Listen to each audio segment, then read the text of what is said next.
Saudara sekalian bisa menyampaikan apa yang menjadi PR untuk kami ke depan supaya lebih baik.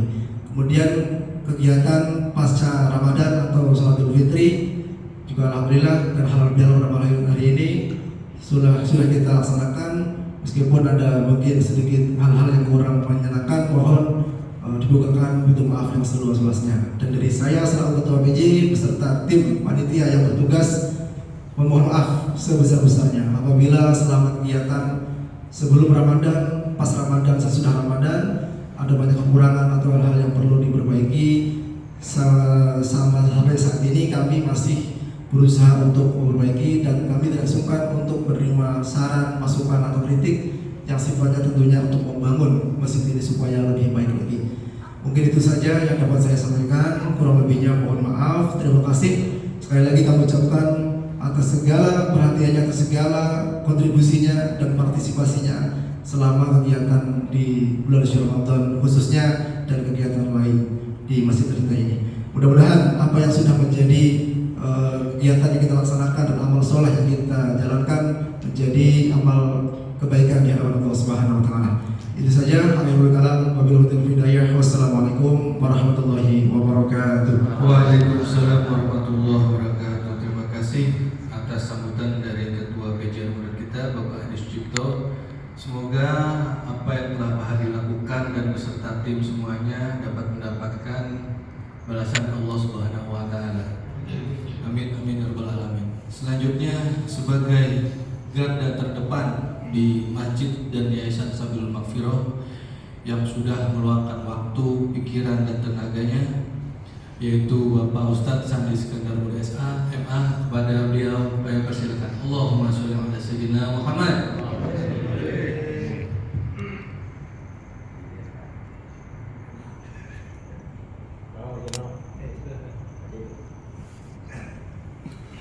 Bismillahirrahmanirrahim. Assalamualaikum warahmatullahi wabarakatuh. Waalaikumsalam warahmatullahi wabarakatuh. Alhamdulillah wassalatu wassalamu ala rasulillah amma ba'du. Qala Allah ta'ala fi kitabihil karim, a'udzu billahi minasyaitonir rajim. Bismillahirrahmanirrahim. Wa idza adzana rabbukum la in sakartum la'azidanakum wa la in kafartum inna adabi la sadid. Shadaqallahul azim. Yang sama-sama kita hormati dan kita muliakan orang tua kita sekaligus pendiri Yayasan Sabilul Maghfirah Tamara, Masjid Jami Sabilul Maghfirah Al-Mukarram Ayahanda Ustadz Romo Amiruddin Mahmud. Semoga beliau selalu dalam keadaan sehat walafiat. Orang tua kita Ayahanda Bapak Haji Muslim, Ayahanda Bapak Ustadz Yazid Miftah, guru kita bersama Al-Mukarram Ustadz Muhammad Aminuddin. Semoga beliau selalu dilimpahkan kesabaran dan ketabahannya di dalam membimbing kita selaku jamaahnya. Ketua PJ Ramadan Al-Mukarram Ustadz Adi Sucipto yang sudah menyelesaikan tugasnya dengan baik. Mudah-mudahan tenaga keringat yang beliau curahkan Allah balas dengan balasan pahala yang berlipat ganda.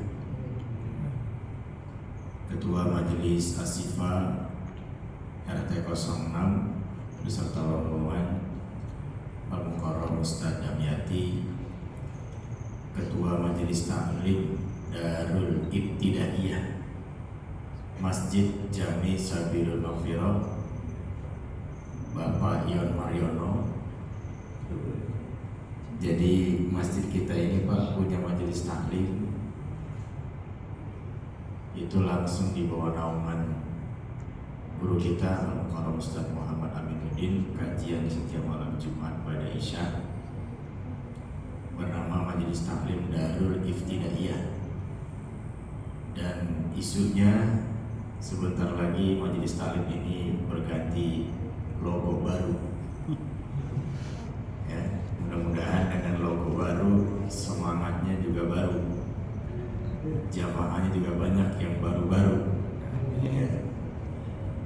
Jangan jamaah Majelis Taklim Darul Ibtidaiyah haji musim lagi, malaikat sampai rada-rada bosan nyatetnya itu. Ini segini gede mesti jamaahnya itu lagi. Ya, memang kalau anak muda sudah pegang peranan, Pak, yang roman-romannya kurang cocok, kurang pas, udah pengen ganti aja. Ya, mudah-mudahan ikhtiar kita senantiasa dimudahkan oleh Allah Subhanahu wa Ta'ala.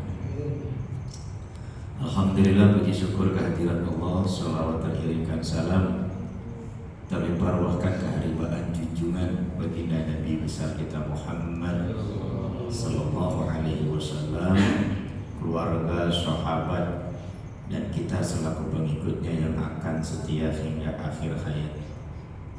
Yang pertama, terima kasih tak terhingga kepada panitia Ramadan 1446 Hijriah beserta seluruh tim suksesnya yang sudah mensukseskan kegiatan amalia Ramadan kita selama 1 bulan penuh. Walaupun di awal-awal kita diuji dengan banjir yang luar biasa, saya kadang-kadang berpikir banjir itu pada akhirnya membuat kita fokus untuk melaksanakan kegiatan Ramadan di masjid. Mungkin kalau nggak banjir nih, kayaknya Adi dagang aja gak tiap malam dagang terus kan. Begitu banjir kan jadi nggak bisa dagang. Tapi insya Allah nih pasca banjir ya, yang kemarin perniagaan tutup Ramadan, di Syawal ini insya Allah berlipat-lipat ganda Allah ganti. Ya. Tapi jangan lupa kalau sudah berlipat ganda, kapasitasnya lebih rajin lagi. Ya. Tetap semangat ya, karena dia. Jadi agenda PJ Ramadan itu Pak dimulai dari tarhib Ramadan, pawai obor 1 minggu sebelum Ramadan datang. Kemudian amaliyah kegiatan Ramadan 1 bulan penuh, dari mulai tadarus Al-Quran, dari mulai takzil, dari mulai penyelenggaraan sholat tarawih berjamaah, dari mulai kajian kultum Ramadan baik subuh maupun kultum pada isya, kemudian juga iftar jama'i, kemudian penyelenggaraan zakat, infak dan sedekah sekaligus pendistribusian. Selanjutnya gongnya adalah sholat Idul Fitri dan finishnya malam hari ini. Jadi halal bihalal itu menutup rangkaian kegiatan PJ Ramadan dimulai dari tarhib, pawai obor, finishnya di sini Kang Haji. Setelah halal bihalal, berarti tugas Kang Haji sebagai PJ sudah selesai. Ya. Nah, saya tadi bisik-bisik tahun 2026 PJ Ramadannya ini Kang Adi P. Ya. Beliau biasa main di Istiqlal Pak. Ya, mudah-mudahan nanti jamaah Sabiul seramai jamaah Istiqlal. Ya. Amin ya Rabbal. Mudah-mudahan ada Kang Adi nggak banjir. Ya, kalau Kang Adi kan banjir nih. Mudah-mudahan nanti Kang Adi ini, Kang Adi P ini nggak banjir nih. Kalau Kang Adi Sucipto banjir kan kemarin. Mudah-mudahan Kang Adi P besok 2026 mudah-mudahan nggak banjir. Ya. Nah, saya bersyukurnya ini masjid diuji dengan banjir saja, pendapatan infaknya itu luar biasa. Bahkan Jumat pendapatan infak kita, saya sering keliling Pak ke masjid-masjid. Masjid-masjid yang saya kelilingi itu paling tidak sampai menyentuh di angka 600-700. Tapi masjid kita ini selalu di atas 1 juta. Bahkan pernah sholat Jumat kemarin itu infaknya sampai 2,4 juta. Dan kemarin Jumat kemarin ya 1,4.720.000 Bang.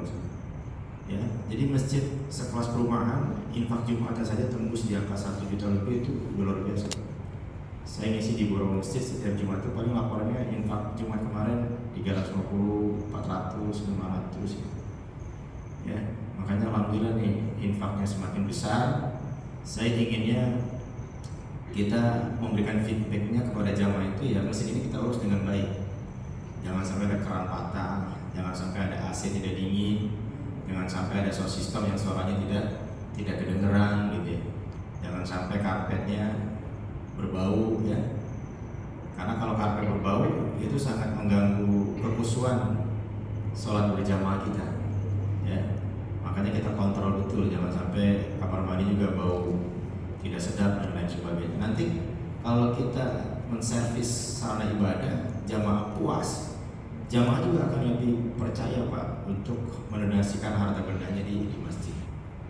Tapi kalau masjid ini tidak terawat dengan baik, nanti jamaah akan berpikir uang yang saya sedekahkan kemana sih? Gitu. Itu pasti begitu. Ya, makanya prinsip saya bila perlu uang pengumuman kita habiskan. Hari ini ada saldo 6 juta, belanjakan Pak Pim. Ada saldo 2 juta, belanjakan pasir. Biar jamaah itu merasa uangnya betul-betul disalurkan pada niat yang sudah memberikan sumbangan itu. Ya. Jadi jangan sampai masjid kita ini saldonya ratusan juta tapi keran patah tidak dibenerin gitu. Ya saldonya 100 juta tapi keran patah sampai berbulan-bulan bahkan ketemu 2 kali lebaran kagak dibenerin, nanti jamaah akan hilang kepercayaan. Ya. Dengan berakhir kegiatan PJ Ramadan pada momentum halal bihalal malam hari ini, itu menandakan kegiatan majelis taklim yang kemarin tawakupan sekarang dibuka kembali, gitu ya Pak ya. Jadi penutupannya jangan kelamaan ya. Jadi penutupannya pada malam ini, besok udah aktif lagi Gus. Pengajian malam Jumat Ustaz Amin udah aktif lagi. Nanti kita lihat nih, nambah nggak jamaahnya ya. Kalau nggak nambah, nah ini koreksi besar buat kita nih. Ada apa nih dengan pelaksanaan majelis taklim kita? Kok jamaahnya tidak nambah ya? Kalau jamaah majelis taklim malam Jumat itu saya rasakan kalau Haji Muslim ke Jakarta ya udah selesai. Ya. Sampai-sampai gurunya juga bilang udah ngobrol aja deh sampai setengah jam gitu ya. Nanti jangan sampai besok malam Jumat nih ya, silakan. Di sini ada seksi Budia, Kang Angga ya. Kalau mau dimulai kajian-kajian silakan dimulai. Tapi saya ingin juga kita punya evaluasi. Saya sudah sampaikan ke penanggung jawab Budia ya, sekaligus saya sampaikan di forum ini. Jadi kajian-kajian juga kita evaluasi Pak. Jangan cuma sekedar ada kajian tapi tidak maksimal. Ya. Tinggal kita fokusnya mau di mana kajian. Seumpama fokusnya di kajian subuh, ya kajian subuhnya yang kita mantepin. Jadi jangan kajian banyak, malam Minggu ada, malam Jumat ada, malam Senin ada, malam Sabtu ada, kajian subuh ada, tapi zamannya 1-2 orang. Ini nggak maksimal Pak. Ibarat orang naik punya usaha angkot, trayeknya jauh, kebanyakan, tapi penumpangnya nggak ada, itu bisa bangkrut Pak. Ya. Nah makanya juga saya koreksi nih, ini mau ada Kang Angga nih, saya koreksi juga. Pokoknya kajian-kajian yang jamaahnya di Samsu itu 1, 2, 3 orang, ya itu dilebur saja, dilebur nanti pematerinya juga diinfokan. Dan ini mohon maaf ya, jangan ditanggapi dengan baper, tidak wajib ditanggapi dengan ketersinggungan. Gitu. Saya sendiri suka ngisi kajian banyak di mana-mana. Ketika tahun berikutnya saya tidak dipakai, saya nggak bertanya kenapa saya tidak dipakai. Yaitu udah kebijakan DKM, dia mengevaluasi namanya. Nanti juga kita dipakai lagi gitu, ya. Jadi jangan kenapa saya nggak dipakai, nggak boleh begitu. Ya karena masjid ini punya organisasi dan organisasi ada sistemnya gitu. Kan kita dipercayakan untuk ngurus masjid. Ya maka masjid ini kita urus. Ya, saya sudah sampaikan ke seksi Budia. Pokoknya fokusnya mau kuliah subuh, udah kuliah subuh. Jadi kajian-kajian yang jamaahnya apa itu ya, hidup segan mati tak mau, udah dilebur saja ke kajian subuh. Nanti kajian subuh yang dimantepin. Ya saya kepengennya 1 tapi serius gitu ya. Tapi kalau harinya penuh, jamaahnya nggak ada, repot juga. Ya bisa dipahami Pak ya. Jadi silakan nanti setelah pada halal bihalal ini seluruh kajian jika mau dibuka silakan dibuka, tapi dengan catatan evaluasi itu mohon dilaksanakan. Ya nanti kita tunggu seperti apa konsepnya, ya baru dijalankan. Gitu. Kita inginnya mengelola organisasi begitu. ya, satu gerbong ya, kita berada pada lokomotif yang sama sehingga arahnya jelas. Ya. Kemudian yang kedua, Bapak-bapak sekalian, tadi orang tua kita menyinggung terkait dengan yayasan masjid. Jadi perlu kami sampaikan bahwasanya masjid berada di bawah nama yayasan itu sudah menjadi sebuah kewajiban atau keharusan. Dasarnya adalah Undang-Undang Nomor 23 Tahun 2014 yang mengharuskan masjid harus berbadan hukum. Begitu. Apalagi masjid-masjid yang berdomisili di tanah-tanah pasum perumahan.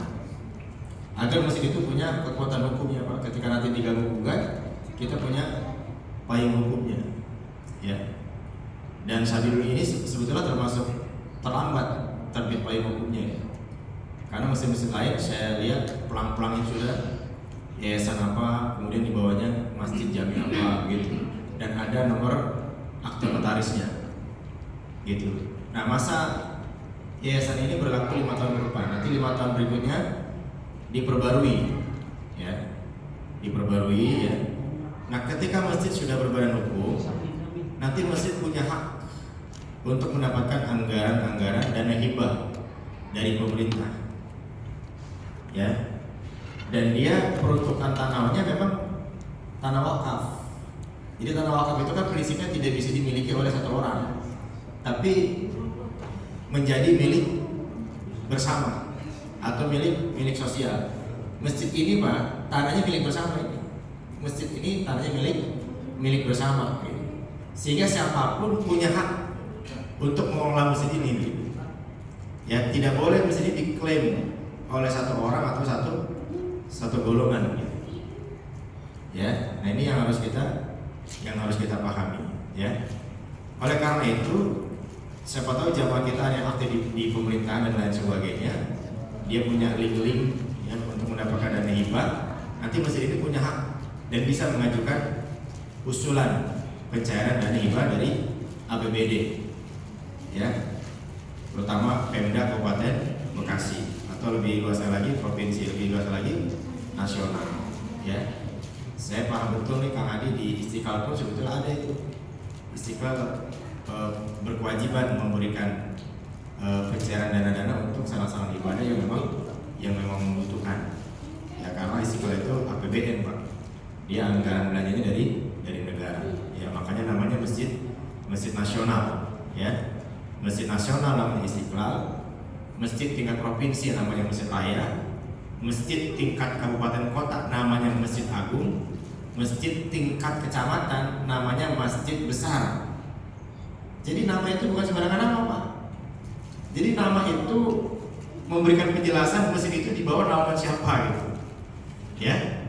Makanya Al-Jabar itu namanya Masjid Raya karena kenapa? Dia berada di bawah APBD provinsi. Yang membiayai Provinsi Jawa Barat. Masjid Agung Al-Barakah itu yang membiayai wali kota. Ya, sehingga dia namanya Masjid Agung. Nah, masjid besar kita kecamatan itu Nur Huda. Itu pun baru diresmikan sekitar 3 tahun lalu. Maka Masjid Nur Huda itu didanai oleh pemerintah kecamatan. Nah, kalau Sabilul ini bukan masjid besar, bukan masjid agung, bukan masjid raya, apalagi masjid nasional. Ini masjid jami. Ya. Jadi kita jangan sembarangan juga, Pak, mencantumkan nama itu. Khawatirnya nanti ada orang mengerti, tiba-tiba Masjid Raya Sabilul, nanti kan ditertawakan orang. Masjid Raya ngasih khotib cuma 300.000 kan begitu. Ya. Kalau yang paham akan tertawa itu. Masa Masjid Raya guru talinya malam Jumat cuma dikasih pego, ngisi kuliah subuh cuma dikasih 100 ya. Kalau sudah Masjid Agung, Pak, itu udah nggak main uang cash, tapi uangnya transfer. Ya, kayak Masjid Raya Islamic Center itu ngisi kuliah subuh saja sudah 2,7 udah 3,5 kuliah subuhnya aja. Ya, nah Masjid Sabilul kalau mau jadi masjid raya nggak apa-apa, cuma biaya khotibnya itu sekali khotib 1.500.000. Ya, kalau itu kita lakukan, papi nggak kebeli, Pak ya. Papi nggak kebeli nggak kira-kira? Nggak kebeli ya. Makanya kita memberikan nama pada sarana ibadah juga jangan main-main. Oleh karenanya ketika masjid ini didaftarkan ke KUA, kantor urusan agama, itu namanya ada tipologi, Pak. Tipologi itu struktur penamaan pada sebuah sarana ibadah. Nah, tipologi masjid kita, Bapak bisa lihat websitenya itu di KUA Taman Utara. Ini terdetek namanya Masjid Jami, gitu. Jadi kita jangan apa namanya, jangan menafikan itu. Kita memang harus tahu diri, ini namanya Masjid Jami. Gitu. Ada lagi masjid namanya Ghairi Jami. Ghairi Jami itu namanya masjid tapi tidak digunakan untuk melaksanakan sholat Jumat. Jadi levelnya di atas musola tapi di bawah Masjid Jami. Gitu. Namanya Masjid Ghairi Jami. Nah, Masjid Ghairi Jami itu ya, studi kasusnya itu kalau masjidnya berdampingan, umpama Sabilul nih, di depan Sabilul tiba-tiba ada sarana ibadah, dia mau bikin masjid karena terlalu dekat. Sebetulnya itu nggak boleh ada jumatan terlalu dekat begitu, Pak. Nah, itu harus ada mengalah. Masjid Sabilul menjadi Masjid Jami, masjid barunya menjadi Masjid Ghairi Jami. Namanya masjid tapi tidak digunakan sebagai pelaksanaan sholat Jumat. Gitu, ya. Nah, kadang-kadang hidup bermasyarakat di perumahan itu cuma beda pelang perumahan, beda masjid. Padahal perumahannya satu tembok. Ya, Pak Haji ya. Ini kayak Palem umpama nih. Kan ada gerbang nih. Tiba-tiba samping gerbang kaca 4 tuh ada perumahan lagi. Jadi bikin masjid lagi tuh. Itu kan radiusnya terlalu dekat itu. Nah, nanti kalau Jumatan itu kayak lomba azan. Kalau khatib naik kayak lomba pidato gitu. Akhirnya jamaah jadi milih. Sabilul lebih cepetan tuh. Kita baru buka aja udah selesai sholat Jumatnya. Kan jamaah begitu kadang-kadang ya. Nah, itu terjadi, Pak, di Villa Mas Garden dengan Villa Mas Indah itu daerah Bekasi Utara. Itu masjidnya adu pantat. Ya, Ustaz Amin pernah itu saya kirim menggantikan jadwal saya. Karena Ustaz Amin orang baru, itu dipesan dia sama Dewan Takmir ya. Ustaz, karena Ustaz orang baru di sini, tolong khotib Jumat jangan sampai 10 menit. Emang kenapa, Ji? Kalau lebih dari 10 menit orang jamaah pindah ke masjid depan. Jadi masjid juga panitia jamaah karena berkaitan dengan infak. Ini sebetulnya saya masih belum ketemu nih, saya mau masuk dari pintu mana gitu. Saya kepengen ini kalau bisa Palem itu satu masjid. Kepinginan saya kalau bisa Palem satu masjid. Karena kalau Palem terlalu banyak masjid, nanti mudaratnya terlalu banyak, Pak. Terlalu banyak. Ya. Kalau musola boleh ada beberapa, tapi kalau masjid diusahakan Palem ini cuma satu. Tapi kalau ada beberapa masjid di Palem ini, kita nggak tahu nanti apa yang terjadi gitu. Jamaahnya akan kering, pendapatan infaknya tidak maksimal. Kalau mau satu masjid, ya, tapi seluruh RT ngurusin masjid yang satu itu, ya. Umpama kan sekarang saya lagi periode jadi ketua masjid nih, saya orang RT 6, Pak. Ya, dipercaya oleh orang tua kita untuk pegang Sabilul. Ya, saya nggak tahu nih sampai berapa tahun ya ngomongnya pegang masjid ini. Ya, saya disuruh pegang Sabilul, ya. Nah, itu kalau bisa, Pak, kita ini kompak. Usahakan Palem satu masjid. Kalau Palem nanti banyak masjid, bisa dilihat deh. Ya, persatuan juga akan terkorbankan, ukhuwah Islami juga jadi gersang gitu. Ya, karena nanti masing-masing tidak mau disatukan gitu. Ya, tapi apapun itu ya kita cuma ikhtiar ya. Karena kadang-kadang kita di masyarakat perumahan itu kalau sudah merasa punya kekuatan, ada komunitas, ada perkumpulan, udah kita juga mampu akhirnya terjadi. Ini jangan sampai ya. Makanya saya merasakan di Sabilul ini, ayo sama-sama sedikit demi sedikit kita perbaiki. Jadi Bapak-bapak sekalian, kenapa Sabilul ini harus berbadan hukum? Karena perintah undang-undang. Kenapa Sabilul ini harus dibawa nama yayasan? Karena perintah undang-undang. Gitu. Nah, kita sebagai muslim yang baik terhadap undang-undang, ya kita harus mengurus dan administrasi masjid ini memiliki payung hukum. Nah, kebetulan terbit sudah ya payung hukum kita bernama Yayasan Sabilul Maghfirah Tamara. Tamara itu kepanjangan dari Tambun Utara. Ya. Makanya kemarin saya sampaikan ke pendiri yayasan, Romo, ini ada ketimbang tindihan. Ketika saya diangkat sebagai ketua masjid, SK yayasan belum terbit. 1 tahun setelah saya jadi ketua masjid, baru akte pendiri yayasan terbit. Nah, makanya nanti agar tidak ada miss, ya, itu posisinya harus SK yayasan. Ya. Nah, kalau saya sih menyarankan sebetulnya masjid ini baiknya pemilihan ketua masjid itu tidak melalui pemilihan Pak, tapi melalui musyawarah mufakat. Jadi jangan disamakan pemilihan ketua masjid dengan pemilihan kepala desa atau ketua RW, karena gesekan kenceng. Coba aja orang kalau kompetisi ketua RW yang dipilih yang menang